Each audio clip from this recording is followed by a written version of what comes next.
fuel and fuel pickup and fuel mileage. Let me give you a little example of what a lot of these teams right now are working with today, so they can better, work the fuel cell area as far as EFI is concerned. I'm talking about electronic fuel ignition and how it's kind of playing into this year's season. Take a real quick look here to show you exactly where the fuel cell is located in the rear of the car. You can get an idea. This is where the fuel cell is at the back of the race car.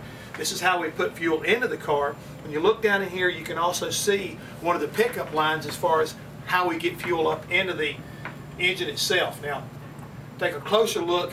Here's where the pickup line comes into the rear corner of the car. The reason for that is when the car goes around the corner, this is where all the fuel kind of gets sloshed to. And so we put the pickup in the right-hand side. A closer look will show you also where the fuel pumps are also in this new system. A lot of the guys are running what we call a dual system. That means they can have a fuel pickup and a lift pump in the left-hand corner as well as over in the right-hand corner.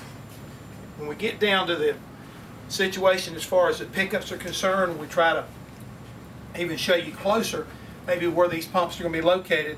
Will be, excuse me, you see the fuel coming up in here. This is what goes up all the way to the pump itself. This is one of the mechanical pumps. As you pump it up into this area here, this is a mechanical pump that some of the Ford teams are running. This sends fuel up to the front part of the electronic fuel ignition so that we can use that. Now, as we turn the fuel up here and pump a little bit more of the fuel cell up, I should say, when the fuel comes up through here, this goes into the main pump. This is where the main pump area is located. This is where we can actually create 75 pounds of pressure. That's what's necessary to run the electronic fuel ignition. So this area of the car is so important today because of this new system we're running. If we do not have the proper fuel pressure, the electronic fuel injection will not work properly.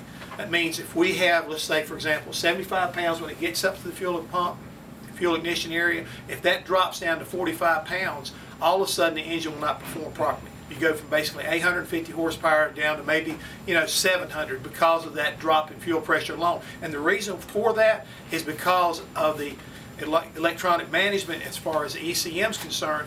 It also adjusts to that. So a lot of things happen, and it all starts right here in the back of this race car as far as the fuel pump area is concerned and the fuel cell.